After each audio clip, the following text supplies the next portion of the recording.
ਦਿੰਦੀ ਹੈ। ਤੁਸੀਂ ਸਭ ਜਾਣਦੇ ਹੋ ਕਿ ਪੰਜਾਬ ਦੇ ਵਿੱਚ ਜਦੋਂ ਲੋੜ ਸੀ, ਸਕੂਲ ਖਾਲੀ ਸੀ, ਤਾਂ ਟੀਚਰ ਭਰਤੀ ਕੀਤੇ ਗਏ ਕੰਟਰੈਕਟਸ ਉੱਤੇ। ਬੜਾ ਲੰਬਾ ਸੰਘਰਸ਼ ਬਤੌਰ ਆਪੋਜੀਸ਼ਨ ਦੇ ਵਿੱਚ ਕਈ ਵਾਰੀ ਮੈਂ ਵੀ ਧਰਨਿਆਂ 'ਚ ਜਾ ਕੇ ਸਾਡੇ ਸਾਰੇ ਅੱਜ ਜੋ ਜਿੱਤੇ ਹੋਏ MLA ਸਾਹਿਬਾਨ ਹੈ ਜਾਂ ਮੰਤਰੀ ਸਾਹਿਬਾਨ ਹੈ ਜਾਂ ਸਾਡੇ ਮੁੱਖ ਮੰਤਰੀ ਸਾਹਿਬ ਜਾਂ ਫਿਰ ਸਾਡੇ ਪਾਰਟੀ ਦੇ ਕੌਮੀ ਕਨਵੀਨਰ ਅਰਵਿੰਦ ਕੇਜਰੀਵਾਲ ਜੀ, ਅਸੀਂ ਉਹਨਾਂ ਸਾਰੇ ਧਰਨਿਆਂ 'ਚ ਗਏ ਤੇ ਅਰਵਿੰਦ ਕੇਜਰੀਵਾਲ ਜੀ ਤੇ ਭਗਵੰਤ ਮਾਨ ਜੀ ਦੀ ਗਰੰਟੀ ਸੀ, ਵਾਅਦਾ ਸੀ ਪੰਜਾਬ ਦੇ ਜਿੰਨੇ ਕੱਚੇ ਟੀਚਰਸ ਹੈ ਕਿ ਜਦੋਂ ਹੀ ਪੰਜਾਬ ਸਰਕਾਰ ਬਣਦੀ ਹੈ ਉਹਨਾਂ ਦੀ ਨੌਕਰੀਆਂ ਨੂੰ ਰੈਗੂਲਰਾਈਜ਼ ਕੀਤਾ ਜਾਊਗਾ। ਮੈਂ ਇਲੈਕਸ਼ਨ ਲੜਿਆ, ਮੈਨੂੰ ਨਹੀਂ ਪਤਾ ਸੀ ਕਿ ਮੈਂ ਸਿੱਖਿਆ ਮੰਤਰੀ ਬਣ ਜਾਊਂਗਾ। 3 ਮਹੀਨੇ ਪਹਿਲਾਂ ਮੈਨੂੰ ਮੇਰੇ ਮੁੱਖ ਮੰਤਰੀ ਨੇ ਪੰਜਾਬ ਦਾ ਸਭ ਤੋਂ ਅਹਿਮ ਮਹਿਕਮਾ ਸਿੱਖਿਆ ਮਹਿਕਮਾ ਦਿੱਤਾ। ਤੇ ਮੈਂ ਅਕਸਰ ਜਦੋਂ ਵੀ ਗੱਲ ਕਰਦਾ ਆਪ ਸਭ ਦੇ ਨਾਲ ਵੀ, ਕਿਤੇ ਵੀ ਤਕਰੀਰ ਦਿੰਦਾ, ਤਾਂ ਮੈਨੂੰ ਇਹ ਅਹਿਸਾਸ ਹੋਇਆ ਜਿਸ ਦਿਨ ਮੈਂ ਸਿੱਖਿਆ ਮੰਤਰੀ ਬਣਿਆ ਉਸ ਦਿਨ ਵੀ ਮੈਨੂੰ ਮੁਬਾਰਕਾਂ ਘੱਟ ਤੇ ਚਿੰਤਾ ਵੱਧ। ਚਾਹੇ ਕੋਈ ਮੀਡੀਆ ਦੇ ਸਾਥੀ ਹੋਣ, ਚਾਹੇ ਕੋਈ ਹਲਕੇ 'ਚ ਹੋਣ, ਕਹਿੰਦੇ ਲੈ ਹੁਣ ਤੂੰ ਧਰਨੇ ਵਾਲਾ ਮੰਤਰੀ ਬਣ ਜਾਊਗਾ। ਤੇ ਬੜਾ ਦੁੱਖ ਹੁੰਦਾ ਸੀ ਕਿ ਜਿਸ ਮਹਿਕਮੇ ਦੇ ਉੱਤੇ ਪੰਜਾਬ ਦਾ ਭਵਿੱਖ ਨਿਰਭਰ ਕਰਦਾ, 28 ਲੱਖ ਬੱਚੇ ਸਰਕਾਰੀ ਸਕੂਲਾਂ 'ਚ ਪੜ੍ਹਦੇ ਆ, 40 ਲੱਖ ਬੱਚੇ ਪ੍ਰਾਈਵੇਟ ਸਕੂਲਾਂ 'ਚ ਪੜ੍ਹਦੇ ਆ। ਸਿੱਖਿਆ ਮੰਤਰੀ ਦਾ ਕੰਮ ਹੈ ਪੰਜਾਬ ਦਾ ਭਵਿੱਖ ਬਣਾਉਣਾ, ਤੇ ਉਸ ਮਹਿਕਮੇ ਨੂੰ ਸਿਰਫ ਧਰਨੇ ਵਾਲਾ ਮਹਿਕਮਾ ਸਮਝਿਆ ਗਿਆ। ਸਾਡੇ ਮੁੱਖ ਮੰਤਰੀ ਸਾਹਿਬ ਦਾ ਮੈਂ ਦੇਣਾ ਨਹੀਂ ਦੇ ਸਕਦਾ। ਇੱਕ ਕਮੇਟੀ ਬਣਾਈ ਜਿਸ ਦਾ ਮੈਂ ਮੈਂਬਰ ਹਾਂ, ਮੇਰੇ ਨਾਲ 2 ਹੋਰ ਮੇਰੇ ਮੰਤਰੀ ਸਾਥੀ। ਇਸੀ ਪੰਜਾਬ ਭਵਨ ਦੇ ਵਿੱਚ ਬੈਠ ਕੇ ਅਸੀਂ ਬਹੁਤ ਮਿਹਨਤਾਂ ਕੀਤੀਆਂ। ਕਿਹਾ ਜਾਂਦਾ ਸੀ, ਆ ਕੱਚੇ ਅਧਿਆਪਕਾਂ ਦੇ ਕੁਝ ਸਾਥੀ ਵੀ ਜਦੋਂ ਮੈਨੂੰ ਮਿਲੇ, ਜਦੋਂ ਅਸੀਂ 5 ਸਤੰਬਰ ਨੂੰ ਐਲਾਨ ਕਰਤਾ, ਇਹਨੇ ਵੀ ਕਿਹਾ, ਕਹਿੰਦੇ ਜੀ ਅਸੀਂ ਧਰਨੇ ਜ਼ਰੂਰ ਦਿੰਦੇ ਸੀ ਪਰ ਕਿਤੇ ਸਾਨੂੰ ਦਿਲ 'ਚ ਪਤਾ ਸੀ ਕਿ ਸਾਡਾ ਕੰਮ ਹੋ ਨਹੀਂ ਸਕਦਾ। ਪਰ ਇਹ ਸਿਰਫ ਅਤੇ ਸਿਰਫ ਨੀਅਤ ਸੀ ਸਾਡੇ ਮੁੱਖ ਮੰਤਰੀ ਦੀ ਕਿ ਇੱਕ ਪਾਲਿਸੀ ਬਣਾ ਕੇ 5 ਸਤੰਬਰ ਨੂੰ ਟੀਚਰਸ ਡੇ ਵਾਲੇ ਦਿਨ, ਉਸ ਦਿਨ ਵੀ ਸਾਨੂੰ ਇਹ ਸੀਗਾ ਕਿ ਅੱਜ ਤੱਕ ਅਧਿਆਪਕ ਦਿਵਸ, ਪਹਿਲੀ ਗੱਲ ਤਾਂ ਕਦੀ ਵੀ ਅਧਿਆਪਕ ਦਿਵਸ ਤੇ ਮੁੱਖ ਮੰਤਰੀ ਨਹੀਂ ਆਏ। ਪਹਿਲੀ ਵਾਰੀ ਇਸ ਵਾਰੀ ਅਧਿਆਪਕ ਦਿਵਸ ਦੇ ਉੱਤੇ ਟੀਚਰਸ ਦੇ ਸਨਮਾਨ ਦੇ ਉੱਤੇ ਖੁਦ ਮੁੱਖ ਮੰਤਰੀ ਸਾਹਿਬ ਪਹੁੰਚੇ, ਮੇਰੇ ਹਲਕੇ 'ਚ ਪਹੁੰਚੇ, ਸਿੱਖਿਆ ਮੰਤਰੀ ਦੇ ਹਲਕੇ 'ਚ ਪਹੁੰਚੇ ਤੇ ਐਲਾਨ ਕਰ ਦਿੱਤਾ ਸਵੇਰੇ 9 ਵਜੇ ਕੈਬਨਿਟ ਬਣਾ ਕੇ ਕਿ ਪੰਜਾਬ ਦੇ ਜਿਹੜੇ ਕੱਚੇ ਟੀਚਰ ਉਹ ਪੱਕੇ ਕਰ ਦਿੱਤੇ ਜਾਣਗੇ। ਤੇ ਅੱਜ ਉਸ ਨੂੰ ਅਮਲੀ ਰੂਪ, ਕਿਉਂਕਿ ਬਹੁਤ ਸਾਰੀ ਪ੍ਰਕਿਰਿਆਵਾਂ ਹੁੰਦੀਆਂ, AG office, LR office, personnel department, FD department, ਉਹ ਸਾਰੀ ਪ੍ਰਕਿਰਿਆ ਨੂੰ ਪੂਰੇ ਕਰਦੇ ਹੋਏ ਦਿਨ ਰਾਤ ਅਸੀਂ ਮਿਹਨਤ ਕੀਤੀ। ਅੱਜ ਨੋਟੀਫਿਕੇਸ਼ਨ ਪੰਜਾਬ ਸਰਕਾਰ ਦਾ ਮੇਰੇ ਹੱਥ ਵਿੱਚ ਹੈ ਜਿਸ ਦਾ ਬੈਨੀਫਿਟ 9000 ਤੋਂ ਵੱਧ ਟੀਚਰਸ ਨੂੰ ਹੋਊਗਾ, ਪਲੱਸ ਜਿਹੜੇ ਨਾਨ ਟੀਚਿੰਗ ਸਟਾਫ ਹੈ। ਮੈਂ ਦੱਸ ਦਵਾਂ ਜੀ, ਇਸ ਦੇ ਵਿੱਚ ਕੋਈ ਵੀ ਇੱਦਾਂ ਦੀ ਕੈਟੇਗਰੀ ਨਹੀਂ, ਬਹੁਤ ਸਾਰੀ ਭਰਮ, ਬਹੁਤ ਸਾਰੀ ਅਫਵਾਹਾਂ ਕਿ ਜੀ ਸਿਰਫ ਫਲਾਨੀ ਕੈਟੇਗਰੀ, ਨਹੀਂ, ਕੋਈ ਇੱਦਾਂ ਦੀ ਕੈਟੇਗਰੀ ਨੂੰ ਬਾਹਰ ਨਹੀਂ ਰੱਖਿਆ ਗਿਆ, ਕਿਸੇ ਨੂੰ ਬਾਹਰ ਨਹੀਂ ਕੀਤਾ ਗਿਆ। ਸਿੰਪਲ ਪਾਲਿਸੀ ਹੈ ਕਿ ਉਹਲੇ ਸੁਪਰੀਮ ਕੋਰਟ ਦੇ ਸਾਨੂੰ ਇਹ ਹੈ ਕਿ ਅਸੀਂ ਵਾਕਈ ਸਿਰਫ ਇਹ ਵੀ ਨੋਟੀਫਿਕੇਸ਼ਨ ਤੱਕ ਸੀਮਿਤ ਨਹੀਂ ਹੈ।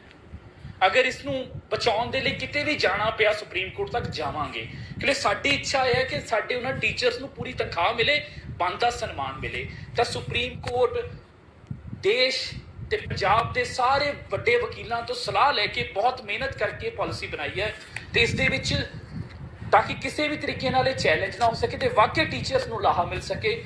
ਜਿਨ੍ਹਾਂ ਟੀਚਰਸ ਨੇ 10 ਸਾਲ ਮਹਿਕਮੇ ਨੂੰ ਸੇਵਾਵਾਂ ਦਿੱਤੀਆਂ ਬਿਨਾਂ ਕਿਸੇ ਬ੍ਰੇਕ ਤੋਂ, ਕੋਈ ਵੀ ਕੈਟੇਗਰੀ ਹੋਵੇ, ਉਹਨਾਂ ਨੂੰ ਸਿੰਪਲ ਅੱਜ ਤੋਂ ਬਾਅਦ ਇੱਕ ਫਾਰਮ ਭਰਨਾ ਪੈਣਾ, ਬੜਾ ਸਾਦਾ ਜਿਹਾ ਫਾਰਮ ਹੈ, ਉਹ ਫਾਰਮ ਭਰ ਕੇ ਮਹਿਕਮੇ 'ਚ ਜਮ੍ਹਾਂ ਕਰਾਉਣਾ ਪੈਣਾ ਤੇ ਉਹ ਰੈਗੂਲਰਾਈਜ਼ ਮੰਨੇ ਜਾਣਗੇ। ਇਹ ਇੱਕ ਬਹੁਤ ਵੱਡਾ ਉਪਰਾਲਾ ਹੈ ਜਿੱਥੇ ਅੱਜ ਦੇਸ਼ ਦੇ ਵਿੱਚ ਬਾਕੀ ਸੂਬਿਆਂ ਦੇ ਵਿੱਚ ਟੀਚਰਸ ਦੀ ਅਸਾਮੀਆਂ ਖਤਮ ਕੀਤੀ ਜਾ ਰਹੀਆਂ। ਇੱਕ ਪਾਸੇ ਅਸੀਂ 9000 ਤੋਂ ਵੱਧ ਟੀਚਰ ਪੱਕੇ ਕੀਤੇ ਆ, ਨਾਲ ਹੀ ਤਕਰੀਬਨ 16000 ਹੋਰ, ਜਿਨ੍ਹਾਂ ਦੇ ਵਿੱਚੋਂ 6000 ਟੀਚਰ ਸਕੂਲਾਂ 'ਚ ਆ ਚੁੱਕੇ ਹੈ ਤੇ 10000 ਦੀ ਭਰਤੀ ਚੱਲਦੀ ਪਈ ਹੈ, 16000 ਨਵੇਂ ਟੀਚਰ ਵੀ ਆ ਰਹੇ ਹੈ। ਇਸ ਦੇ ਨਾਲ ਹੀ ਕਿਉਂਕਿ ਉਸ ਸਬ ਕਮੇਟੀ ਦਾ ਮੈਂ ਮੈਂਬਰ ਹਾਂ ਤਾਂ ਬਤੌਰ ਆਪਣੇ ਮੁੱਖ ਮੰਤਰੀ ਸਾਹਿਬ ਦੇ ਵੱਲੋਂ ਸਾਰੇ ਪੰਜਾਬ ਦੇ ਕੱਚੇ ਮੁਲਾਜ਼ਮਾਂ ਨੂੰ ਇਹ ਆਸ਼ਵਾਸਨ ਦਵਾਉਂਦਾ ਹੈ ਕਿ ਸਿੱਖਿਆ ਸਭ ਤੋਂ ਅਹਿਮ ਮਹਿਕਮਾ ਹੈ। ਇਸ ਪਾਲਿਸੀ ਦਾ ਵੀ ਜਿਹੜਾ ਨਾਮ ਰੱਖਿਆ ਗਿਆ ਉਹ policy for the welfare of ad hoc contractual temporary teachers nation builders, ਕਿਉਂਕਿ ਇਹ ਦੇਸ਼ ਦੇ ਨਿਰਮਾਤਾ ਹੈ। ਇਹ ਪਾਲਿਸੀ ਇੱਕ ਮਦਰ ਪਾਲਿਸੀ ਹੈ। ਇੱਕ ਵਾਰੀ ਇਹ ਪਾਲਿਸੀ ਕਾਮਯਾਬ ਹੋ ਜਾਵੇ, ਇਸੀ ਪਾਲਿਸੀ ਦੇ ਤਹਿਤ ਬਾਕੀ ਮਹਿਕਮਿਆਂ ਦੇ ਜਿਹੜੇ ਕੱਚੇ ਮੁਲਾਜ਼ਮ ਹੈ ਉਹਨਾਂ ਨੂੰ ਵੀ ਪੱਕਾ ਕਰ ਦਿੱਤਾ ਜਾਊਗਾ ਤੇ ਸਾਡੀ ਨੀਅਤ ਸਾਫ਼ ਹੈ 6 ਮਹੀਨੇ ਦੇ ਵਿੱਚ 6 ਮਹੀਨੇ ਦੇ ਵਿੱਚ ਅੱਜ ਨੋਟੀਫਿਕੇਸ਼ਨ ਜਾਰੀ ਹੈ। ਨੋਟੀਫਿਕੇਸ਼ਨ ਮੇਰੇ ਹੱਥ 'ਚ ਹੈ।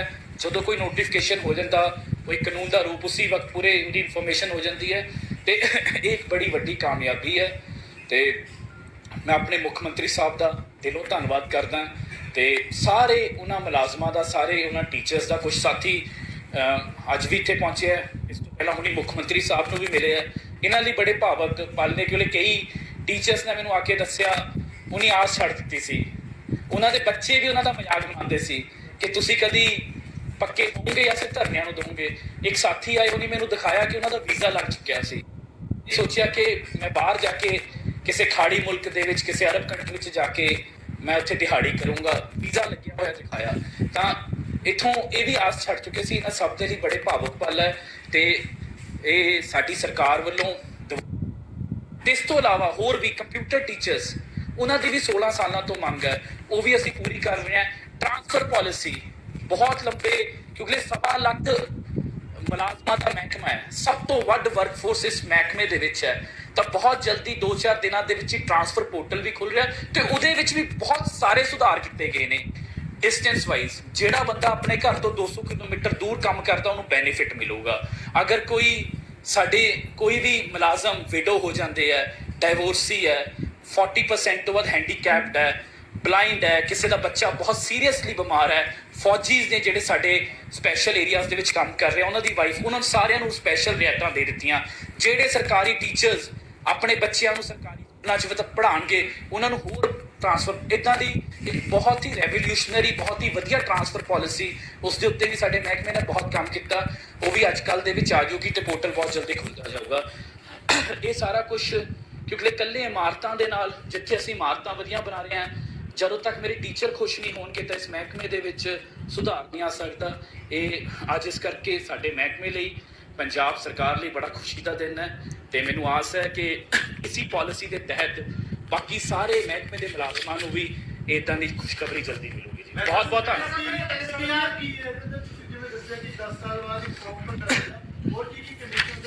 ਕੋਈ ਕ੍ਰਾਈਟੇਰੀਆ ਨਹੀਂ ਜੀ, ਸਿੰਪਲ ਕ੍ਰਾਈਟੇਰੀਆ। ਜਿਨ੍ਹਾਂ ਨੇ ਵੀ 10 ਸਾਲ ਜਿਹਨਾਂ ਨੂੰ ਕੰਟੀਨਿਊਸਲੀ ਹੋ ਗਏ ਹੈ ਉਹ ਇਸ ਦੇ ਤਹਿਤ ਅਪਲਾਈ ਕਰ ਸਕਦੇ। That is the main criteria. ਆ ਜਾਂਦੀ ਹੈ ਜਦੋਂ ਮੁਲਾਜ਼ਮਾਂ ਨੂੰ ਪੱਕੇ ਕੀਤਾ ਜਾਂਦਾ ਹੈ। ਜਿਹੜੇ ਮੁਲਾਜ਼ਮ ਸਪੋਜ਼ ਕਰੋ 20,000 30,000 ਤੇ ਚਲੇ ਗਏ, ਇਹ ਤਾਂ ਨਹੀਂ ਕਿ 10,000 ਤੇ ਜਾਂ 12,000 15,000 ਤੇ ਆ ਜਾਣਗੇ ਬੇਸਿਕ ਤੇ। ਨਹੀਂ ਜੀ, ਇਹਨਾਂ ਦੀ ਪਹਿਲੀ ਗੱਲ ਤਾਂ ਇਹ ਹੈ ਜੀ, ਇਹਨਾਂ ਦੀ ਸੈਲਰੀਜ਼ ਆਲਰੇਡੀ ਬਹੁਤ ਘੱਟ ਹੈ। ਕੋਈ 6,000 ਤੇ, ਕੋਈ 8,000 ਤੇ, ਕੋਈ 9,000 ਤੇ, ਕੋਈ 12,000 ਤੇ। ਤਾਂ ਇਹਨਾਂ ਸਾਰਿਆਂ ਨੂੰ ਜਿਹੜੀ ਹੈ ਇਮੀਡੀਏਟਲੀ ਬੇਸਿਕ ਪੇ ਹੋ ਜੂਗੀ। ਬਟ ਜਿੱਦਾਂ ਹੀ ਇਹ ਪ੍ਰੋਬੇਸ਼ਨ ਕਰ ਲੈਣਗੇ ਤਾਂ ਜੋ ਇੱਕ ਬਾਕੀ ਟੀਚਰਾਂ ਨੂੰ ਤਨਖਾਹ ਹੋ, ਇਹਨਾਂ ਨੂੰ ਤਨਖਾਹ ਮਿਲੂਗੀ। ਪਰ ਇਹਨਾਂ ਦੇ ਵਿੱਚ ਕੁਝ ਇਹ ਵੀ ਹੋਣਗੇ ਨਾ ਜਿਹੜੇ 30,000 ਜਾਂ 40,000 ਵੀ ਲੈ ਰਹੇ ਨੇ। ਕਈ ਕ੍ਰਾਈਟੇਰੀਆ ਜਿਵੇਂ ਨਾਨ ਟੀਚਿੰਗ ਸਟਾਫ ਹੈ, ਇਹਦੇ ਵਿੱਚ ਹੋ ਸਕਦਾ ਕਵਰ ਹੁੰਦਾ ਹੋਵੇ। ਉਹਨਾਂ ਦੀ ਸੈਲਰੀ ਜਿਹੜੀ ਉਹ 30+ ਕੀ ਹੈਗੀ ਹੈ, ਉਹਨਾਂ ਦੀ ਸੈਲਰੀ ਉਹੀ ਰਹੇਗੀ ਜਾਂ ਉਹਨਾਂ ਨੂੰ ਪ੍ਰੋਬੇਸ਼ਨ ਤੇ ਆਉਣਾ ਪਏਗਾ? ਮਤਲਬ ਉਹਨਾਂ ਦੀ ਜੋ ਇਸ ਨੂੰ ਅਪਲਾਈ ਕਰੂਗਾ ਜੀ, ਕਿਉਂਕਿ ਮੈਂ ਫਿਰ ਦੱਸ ਰਿਹਾ ਤੁਹਾਨੂੰ, ਸਾਡੀ ਮਨਸ਼ਾ ਇਹ ਹੈ ਕਿ ਖੜੇ ਪਾਲਿਸੀ ਜਾ ਕੇ ਕੋਰਟਾਂ ਦੇ ਵਿੱਚ ਜਾਂ ਕਿਤੇ ਵੀ ਖੜੇ ਤਾਂ ਇਸ ਨੂੰ ਜਿਹੜਾ ਹੈ ਜੋ ਸੁਪਰੀਮ ਕੋਰਟ ਦੀ ਗਾਈਡਲਾਈਨਸ ਹੈ ਉਸ ਦੇ ਤਹਿਤ, ਜੋ ਪੁਰਾਣੇ ਕੇਸ ਲੋ ਹੈ ਉਸ ਦੇ ਤਹਿਤ ਬਣਾਇਆ ਗਿਆ। ਕਿਉਂਕਿ ਮੈਂ ਤੁਹਾਨੂੰ ਇਹ ਵੀ ਦੱਸ ਦਵਾਂ, ਇਸ ਤੋਂ ਪਹਿਲਾਂ ਵੀ ਐਕਟ ਬਣੇ ਨੇ, 2016 ਦੇ ਵਿੱਚ ਬਣਾ ਦਿੱਤਾ ਗਿਆ, ਪਰ ਉਸ ਦਾ ਕਿਸੇ ਨੂੰ ਲਾਹਾ, ਇੱਕ ਵੀ ਮੁਲਾਜ਼ਮ ਨੂੰ ਲਾਹਾ ਨਹੀਂ ਹੋਇਆ। ਜਾਂਦੇ ਜਾਂਦੇ ਸਾਰੇ ਪੰਜਾਬ ਦੇ ਬੋਰਡ ਰੰਗ ਤੇ ਚੰਨੀ ਸਾਹਿਬ ਕਹਿ ਗਏ ਜੀ ਮੈਂ ਪੱਕੇ ਕਰ ਗਿਆ, ਪਰ ਇੱਕ ਵੀ ਟੀਚਰ ਦੱਸ ਦੇਵੇ ਉਸ ਦਾ ਲਾਹਾ ਨਹੀਂ ਹੋਇਆ। ਇਸ ਕਰਕੇ ਇਸ ਪਾਲਿਸੀ ਨੂੰ ਉਸ ਤਹਿਤ ਬਣਾਇਆ ਗਿਆ ਕਿ ਮੇਰੇ ਟੀਚਰਸ ਨੂੰ ਵਾਕਈ ਇਹਨਾਂ ਦਾ ਲਾਹਾ ਮਿਲੇ ਤੇ ਅਸਲੀ ਕਾਮਯਾਬੀ ਮੈਂ ਉਸ ਦਿਨ ਸਮਝੂਗਾ ਜਦੋਂ ਇਹਨਾਂ ਦੇ ਖਾਤਿਆਂ ਦੇ ਵਿੱਚ ਪੂਰੀ ਤਨਖਾਹ ਆਣੀ ਸ਼ੁਰੂ ਹੋ ਚੁੱਕੀ। ਮੰਤਰੀ ਸਾਹਿਬ, ਤੁਹਾਡੇ ਪਹਿਲੇ ਮਾਈਨਿੰਗ ਡਿਪਾਰਟਮੈਂਟ ਆ, ਉਹਦੀਆਂ 276 ਜਿਹੜੀਆਂ ਖੱਡਾਂ ਸੀ ਉਹਦੀ ਵੀ ਟੈਂਡਰ ਤੇ ਸਟੇ ਹੋਈ ਹੋਈ ਆ ਜੀ, ਔਰ ਫੂਡ ਸਪਲਾਈ ਦੀਆਂ ਜਿਹੜੀਆਂ 2-3 ਪਾਲਿਸੀਆਂ ਉਹਨਾਂ ਦੇ ਵੀ ਸਟੇ ਹੋਈ ਆ। ਕਿਤੇ ਇਹ ਤਾਂ ਨਹੀਂ ਚੈਲੰਜ ਹੋ ਜਾਏਗੀ ਇਹਨੂੰ ਪੂਰੀ ਚੰਗੀ ਤਰ੍ਹਾਂ ਤਿਆਰ ਕੀਤਾ? ਸਰ ਅਸੀਂ ਦੇਖੋ, ਤੁਸੀਂ ਜਿਹੜਾ ਹੈ ਐਜ਼ ਅ ਜਰਨਲਿਸਟ, ਤੁਸੀਂ ਨਾਗਰਿਕ ਵੀ ਹੋ ਤੇ ਮੈਨੂੰ ਲੱਗਦਾ ਸਾਨੂੰ ਆਪਣੇ ਹਾਈ ਕੋਰਟਸ ਦਾ ਬਹੁਤ ਸਨਮਾਨ ਕਰਨਾ ਚਾਹੀਦਾ। ਤੁਹਾਡੇ ਪ੍ਰਸ਼ਨ ਤੋਂ ਐਂ ਲੱਗ ਰਿਹਾ ਕਿ ਜਿਵੇਂ ਤੁਸੀਂ ਐਂਟੀ ਹਾਈ ਕੋਰਟ। ਪਹਿਲੀ ਗੱਲ, ਹਾਈ ਕੋਰਟ ਇੱਕ ਬਹੁਤ ਐਜ਼ ਅ ਮੈਂ ਕਿਹਾ ਵਕਾਲਤ ਵੀ ਕੀਤੀ ਹੈ। ਹਾਈ ਕੋਰਟ ਦਾ ਕੋਈ ਵੀ ਜਿਹੜਾ ਫੈਸਲਾ ਹੈ ਉਹ ਸਭ ਦੇ ਉੱਤੇ ਲਾਗੂ ਹੁੰਦਾ ਜੀ, ਅਸੀਂ ਸਤਿਕਾਰ ਕਰਦੇ ਹਾਂ ਤੇ ਉਸ ਦੇ ਵਿੱਚ ਇਹ ਹੁੰਦਾ ਕਿ ਸਰਕਾਰ ਆਪਣਾ ਪੱਖ ਰੱਖੇ। ਮੈਂ ਜਿਵੇਂ ਤੁਹਾਨੂੰ ਦੱਸਿਆ, ਇਸ ਨੂੰ ਬਣਾਉਣ ਦੇ ਲਈ ਅਸੀਂ ਬਹੁਤ ਨੀਅਤ ਸਾਫ਼ ਹੈ ਸਾਡੀ ਨੀਅਤ ਛੋਟ ਨਹੀਂ।